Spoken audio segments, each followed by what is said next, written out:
શબ્દ મિત્ર YouTube channel પરથી વિદ્યાર્થી મિત્રો આપ સૌનું હાર્દિક સ્વાગત કરું છું. આજના આ સેશનમાં પીવાયક્યુની મારે ચર્ચા કરવાની છે અને પીવાયક્યુમાં જે છે એ છે અહેવાલ લેખન.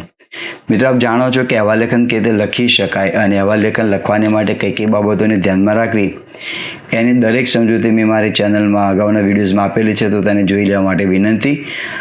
આ ચેનલને સબસ્ક્રાઈબ કરજો, આપને પ્રતિભા પણ અવશ્ય જણાવજો અને આપણા મિત્રો સુધી તેને અવશ્ય શેર કરજો.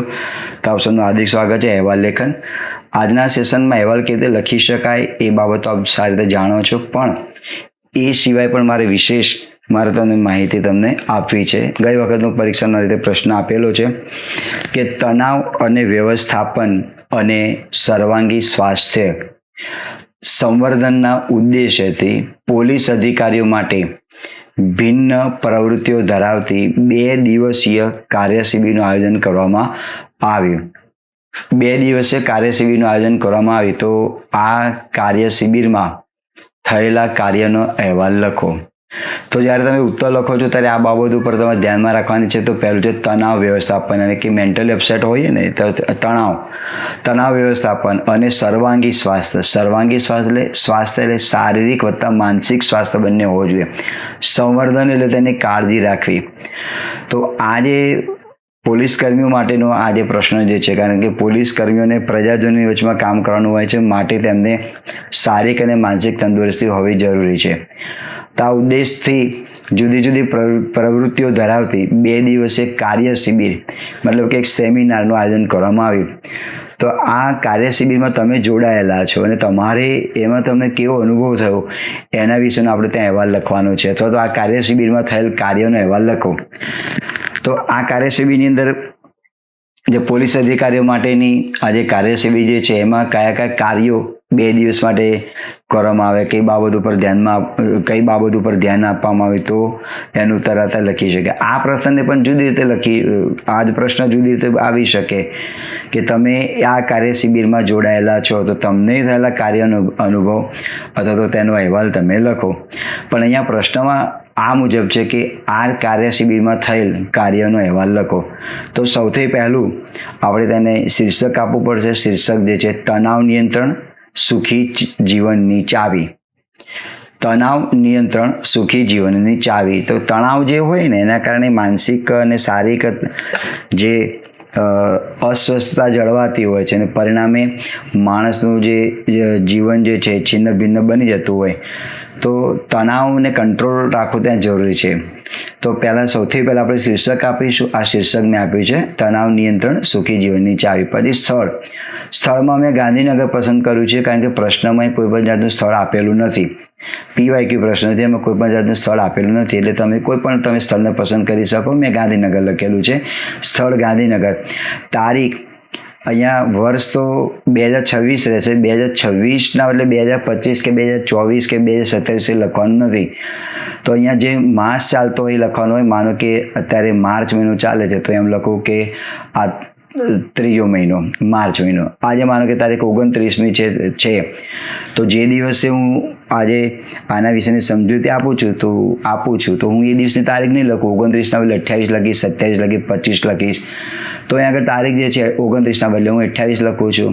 તો આ રીતે તમારે તારીખ લખવાની રહેશે. અહેવાલ લેખનમાં જે દિવસે તમે પેપર લખી રહ્યા છો એ દિવસની તારીખ ન લખતા તમારે અગાઉની તારીખ તમે લખી શકો. મતલબ જે 29મી તારીખ છે એના પહેલાંની તમે તારીખ લખી શકો, પાછળની નહીં. 29 છે તો તમે 28 લખી શકો, 27 લખી શકો. એ 29ના પહેલાંની વાત છે. તો પહેલો મુદ્દો પ્રસ્તાવનાનો છે. તો પ્રસ્તાવનાની અંદર આપણે આ રીતે કહેવું છે કે, કારણ કે પ્રસ્તાવના બહુ મહત્વની બાબત છે, મધ્યભાગ પણ બહુ મહત્વનો બાબત છે. ઘણા વિદ્યાર્થીઓના મનમાં એવું થતું હોય છે કે આપણે પાનું ભરી કાઢ્યું એટલે માર્ક મળી ગયા, એવી વિચારસરણી રાખવી નહીં. કારણ કે આ જે તમે કોઠા શુદ્ધ અને આંતર શુદ્ધ તેનો ઉત્તર લખવાનો હોય છે. એટલે સૌથી પહેલાં મેં પ્રસ્તાવના લખી છે. અહીંયા પણ પ્રસ્તાવના એવું હેડિંગ મેં આપેલું નથી. તો સૌથી પહેલાં હું એનો શુભારંભ આ રીતે કરીશ. તમારે જ્યારે ઉત્તર લખો ત્યારે કઈ કઈ બાબતો પર ધ્યાનમાં રાખવાનું. પહેલું તો 2 દિવસની કાર્ય શિબિર યોજાઈ છે એની પર, અને કાર્ય શિબિરમાં કયો જે કાર્યો થયા તેનો અહેવાલ લખો.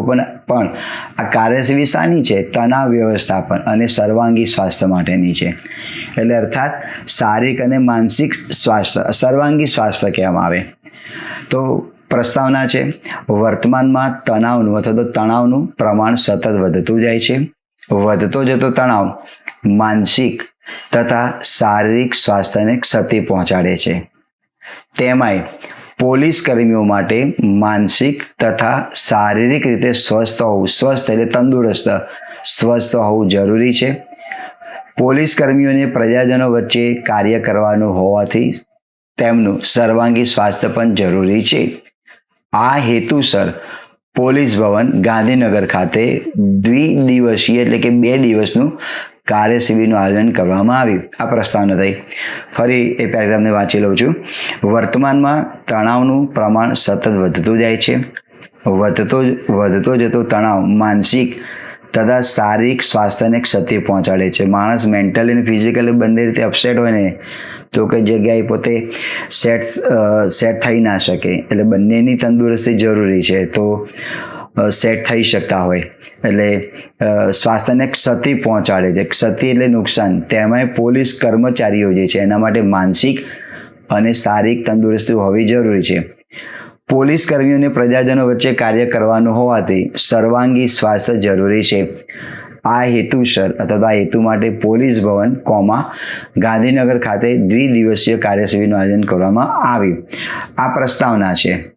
હવે બીજો જે મુદ્દો તમારે મિત્ર આવશે એ તમારે મધ્ય ભાગ આવશે. એટલે મધ્ય ભાગની અંદર તમારે ધ્યાનમાં રાખવાનું, અહીંયા તમને પ્રશ્ન પૂછેલો છે 2 દિવસનું કાર્ય શિબિર છે એટલે આપણે બંને દિવસનું વર્ગીકરણ અલગ અલગ કરીશું.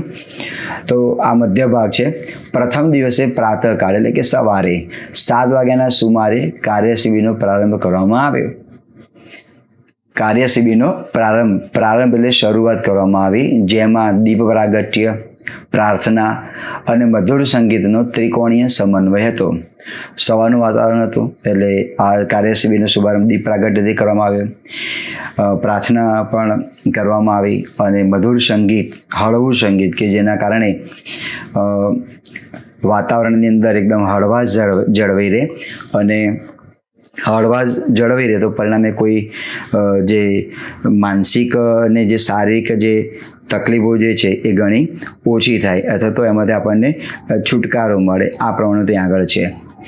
પ્રથમ દિવસે પ્રાતઃકાળ 7 વાગ્યાના સુમારે કાર્ય શિબિરનો પ્રારંભ કરવામાં આવ્યો, જેમાં દીપ પ્રાગટ્ય, પ્રાર્થના તથા મધુર સંગીતનો ત્રિકોણીય એટલે જો આ પહેલો દીપ પ્રાગટ્ય, બીજું પ્રાર્થના અને મધુર સંગીત, એટલે આ 3 વસ્તુ ભેગી થઈને માટે શબ્દ વાપરવામાં આવેલો છે દ્વિકોણીય. દ્વિકોણીય નહીં, ત્રિકોણીય સમન્વય હતો.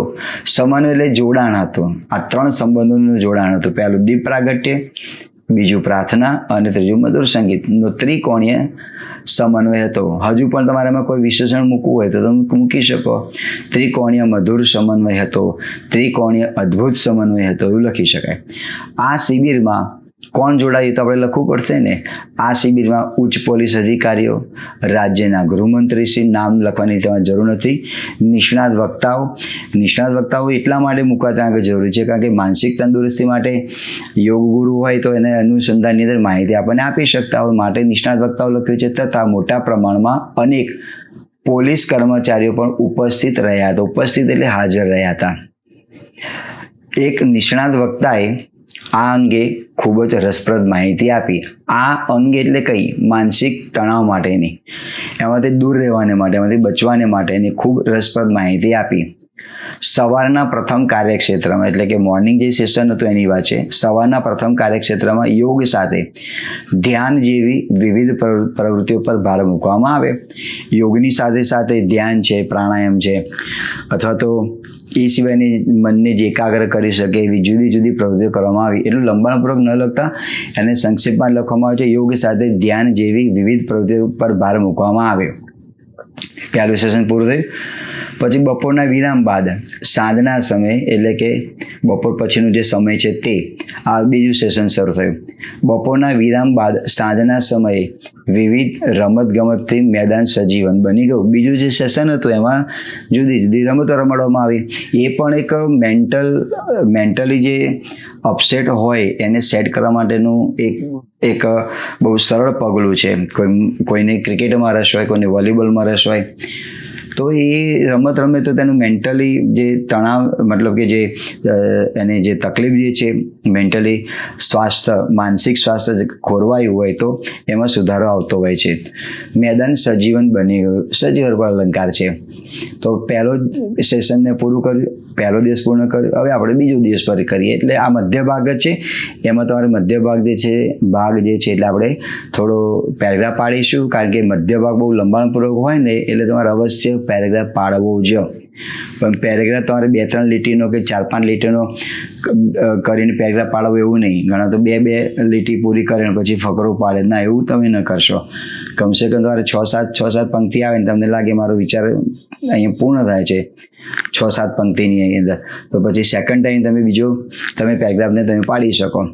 કાર્યક્રમના બીજા દિવસનો પ્રારંભ એટલે શરૂઆત પણ મધુર સંગીત, યોગ તથા વિવિધ કસરતથી કરવામાં આવ્યો. બીજા દિવસના કાર્યક્રમનો પ્રારંભ પણ મધુર સંગીત, યોગ અને કસરતથી કરવામાં આવ્યો. આ શિબિરમાં સંપૂર્ણ ચિંતામુક્ત વાતાવરણ સર્જવામાં આવ્યું. ચિંતામુક્ત એટલે કોઈ પણ ટેન્શન નહીં, ઓનલી એટેન્શન. કેટલાક પોલીસ કર્મચારીઓએ અથવા કેટલાક પોલીસ કર્મીઓએ પોતાના અનુભવ પ્રસ્તુત કરતા વાતાવરણમાં હાસ્યના મોજા ઉછળ્યા. એટલે બીજા દિવસમાં પ્રથમ સેશન પૂરું થયું અને સાંજનો કાર્યશિબિરનું જે સમાપન હોય એમાં કેટલાક પોલીસ કર્મીઓએ આમાં જોડાયા હોય. એટલે કેવો અનુભવ તો શું નહીં માટે પંક્તિને આપણે લખેલી છે. કેટલાય કોમેન્ટમાં વાત કરી હોય, કેટલાય રસપ્રદ વાત કરી હોય, કેટલાને હસવું આવે એવી વાત કરી હોય માટે આવું લખ્યું છે. અનુભવ પ્રસ્તુત કરતા વાતાવરણમાં હાસ્યના મોજા ઉછળ્યા. તણાવને નિયંત્રિત કરવા માટે નિયમિત વ્યાયામ, સંતુલિત આહાર, પૂરતી ઊંઘ અને ધ્યાન ખૂબ જ જરૂરી છે. આ મુદ્દો બહુ મહત્વનો છે. તમારે નિયમિત વ્યાયામ જોઈએ, આપણે વ્યાયામ, હળવી કસરત. એટલું બધું કસરત નથી કરવાની જે શરીરને કષ્ટ પડે અને બીજી કઈ સમસ્યા સર્જાય. સંતુલિત આહાર, ફાસ્ટ ફૂડ અને જંક ફૂડથી આપણે ત્યાં દૂર રહેવાનું છે. જે સંતુલિત ખોરાકને લેવાનો છે કે જે પૂરતા પ્રમાણમાં વિટામિન્સ કે પ્રોટીન શરીરને મળતા રહેવા જોઈએ. અને ઊંઘ, વિજ્ઞાન એવું કહે છે કે માણસને ઓછામાં ઓછી 6 થી 8 કલાકની ઊંઘ જોઈએ. અને ધ્યાન આ પણ જરૂરી છે. સવારે એકદમ શાંત વાતાવરણ હોય તો આપણે શાંતિથી આંખ બંધ કરીને ધ્યાન ધરીએ. એ પણ આપણો માનસિક જે તણાવ જે છે એને દૂર કરી શકતા હોય છે. બીજા ફકરામાં આપણે આ રીતે લખ્યું છે. તણાવને નિયંત્રિત કરવા માટે નિયમિત વ્યાયામ, સંતુલિત આહાર, પૂરતી ઊંઘ તથા ધ્યાન ખૂબ જ જરૂરી છે. એ વિશે ખૂબ જ નિપાત છે. એટલે જ નિપાત એ અલગ આવે. ખૂબ જ રસપ્રદ માહિતી આપવામાં આવી. તણાવને દૂર કરવા માટેની આને લગતી જે માહિતી જે છે એ આપવામાં આવી. રસપ્રદ એટલે રસ પમાડે તેવી. બીજા દિવસનું કાર્ય શિબિર પણ વિવિધ પ્રવૃત્તિઓથી ધમધમી ઉઠ્યું હતું. પછી આ બીજા દિવસનું જે શિબિર જે છે એમાં અલગ અલગને આપણે મેન્શન કરવાની ત્યાં જરૂર નથી, કારણ કે એમ કરવા જતાં શું થશે કે આપણું આખું પેજ ભરાઈ જશે અને જે લખવાનું થઈ જશે. એટલે સંક્ષેપમાં આ બધું કહી દીધું ને. બીજા દિવસનું કાર્ય શિબિર પણ વિવિધ પ્રવૃત્તિઓથી ધમધમી ઉઠ્યું. પછી પ્રવૃત્તિમાં રમતગમત હોય, કંતાક્ષરી હોય કે ધ્યાનની મુદ્રા હોય કે સાંજના સમયે કોઈ એવી કસરત કે રમતગમત હોય કે જેના કારણે થતો એવો કોઈ હળવી વાર્તા કે જોક્સ કહેવામાં આવેલો, એ બધું ત્યાં અંદર આવી જાય. હવે આમાં તમે કોઈ સારી પંક્તિ તમે જાણતા હોય તો લખી શકો. આ પંક્તિ મેં લખેલી છે. યોગ, વ્યાયામ અને સકારાત્મક વિચારસરણી તણાવ ઘટાડવાનો શ્રેષ્ઠ માર્ગ છે. તમે આને સિંગલ ઇન્વર્ટેડ કોમા અથવા અંડરલાઇન કરીને તમે લખી શકો. અથવા તો આ રીતે તમારું બોક્સ બનાવવું હોય તો પણ તમે એને બોક્સને બનાવી શકતા હોવ છો. યોગ, વ્યાયામ અને સકારાત્મક વિચારસરણી તણાવ ઘટાડવાનો શ્રેષ્ઠ માર્ગ છે. એટલે યોગ કરવામાં આવે, જુદો જુદો વ્યાયામ કરવામાં આવે અને સકારાત્મક વિચારસરણી પોઝિટિવ થિંકિંગ હોય તો આપણે તણાવને ઘટાડે છે. અહીંયા મધ્ય ભાગમાં જે કાર્ય શિબિર જે હતું ને એ કાર્ય શિબિરની આપણે ત્યાં વાત પૂર્ણ કરી. હવે સમાપન આવે. તમે મિત્રો આ સમાપન જે છે આપણે તેને જે પ્રમાણે અહેવાલ લેખનો એ પ્રમાણે સમાપન થાય. તમે કોઈ સ્થળની મુલાકાત લીધેલી હોય સ્ટેચ્યુ ઓફ યુનિટીની તો એનું અલગ આવે. આ કાર્ય શિબિર પોલીસ કર્મી માટે યોજવામાં આવ્યું છે અને એ કેવું રહ્યું આપણે એના વિશે ત્યાં લખવાનું છે. તો આ સમાપન છે. કાર્યક્રમના સમાપનમાં રાજ્યના ગૃહમંત્રીશ્રીએ રસપ્રદ વક્તવ્ય પણ આપ્યું. આ કાર્યક્રમમાં સૌ પોલીસ કર્મીઓ ઉત્સાહપૂર્વક ભાગ લીધો. સૌએ પોતાના સ્વાસ્થ્યની કાળજી રાખવા અને તણાવમુક્ત ફરજ નિભાવવાનો દૃઢ સંકલ્પ કર્યો. હવે અહીંયા આ જે અહેવાલ લેખન તમને એ રીતે પૂછાય કે અબક વર્તમાનપત્ર માટે તૈયાર કરો તો તમારે જેમ ચર્ચાપત્ર લખીએ છીએ ને ચર્ચાપત્રમાં આપણે પત્રલેખન કરીએ છીએ એ જ રીતે તમારે અહેવાલ લેખનમાં પત્રલેખન કરવું પડે. આ પ્રશ્ન આ રીતે આપેલું હોય કે કાર્ય શિબિર યોજવામાં આવ્યું જેનો અહેવાલ અબક વર્તમાનપત્ર માટે તૈયાર કરો તો તમારે ત્યાં પત્રલેખન તમારે કરવું જ પડે. આ પ્રશ્ન આપણે જોયો PYQ એમાં એવું કંઈ લખેલું નથી, ખાલી અહેવાલ તૈયાર કરો.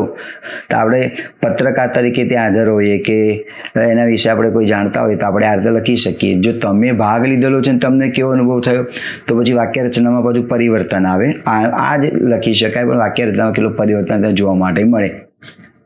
તો કાર્યક્રમના સમાપનમાં રાજ્યના ગૃહમંત્રીશ્રીએ રસપ્રદ વક્તવ્ય આપ્યું. આ કાર્યક્રમમાં સૌ પોલીસ કર્મીઓ ઉત્સાહપૂર્વક ભાગ લીધો. સૌએ પોતાના સ્વાસ્થ્યની કાળજી રાખવા માટે અને તણાવમુક્ત ફરજ નિભાવવાનો દૃઢ સંકલ્પ કર્યો.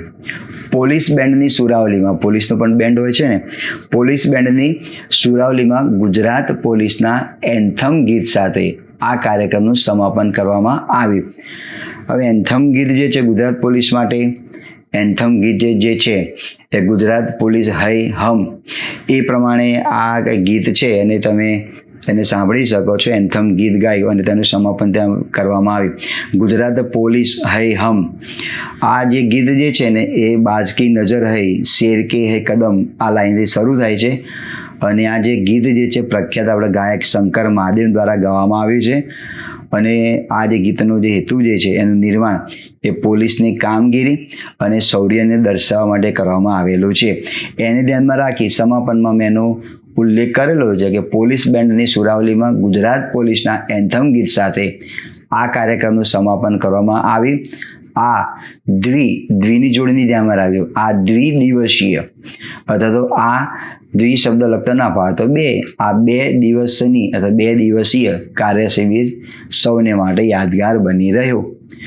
આ પ્રમાણે આજે પ્રશ્ન જે છે અહેવાલ લેખનનો કાર્ય શિબિરને લગતો તો મિત્રો આ રીતે લખી શકાય છે. એટલે જ્યારે તમે અહેવાલ લેખન લખો ત્યારે પ્રશ્નને બરાબર સમજો અને સમજ્યા પછી એનો ઉત્તર યોગ્ય રીતે લખવાનો પ્રયાસ કરો. કારણ કે ઘણી વખત વિદ્યાર્થીઓ જે છે જ્યારે અહેવાલ લેખન લખતા હોય છે ત્યારે પ્રશ્નને સમજવામાં ક્યાંક ને ક્યાંક ગફલત ખાઈ જતા હોય અને જે પ્રશ્ન માગેલો હોય તો એ પ્રમાણે આપણે પ્રશ્નની રીતે લખી શકતા હોતા નથી. તો મિત્રો આવા અવનવા વિડીયો જોવાની માટે અમારી ચેનલ સાથે હંમેશા માટે જોડાયેલા રહો. તમારા મિત્રો સુધી તમે શેર કરો. આપનો પ્રતિભાવ કેવો છે એ તમે જણાવો અને આની સાથે સાથે તમે લાઇક્સ પણ કરો. આવી શુભેચ્છા સાથે મિત્રો આપ સૌને બેસ્ટ ઓફ લક. અહીંયા અહેવાલ લેખન જે છે તેને આપણે પૂર્ણ કરીએ છીએ. આભાર.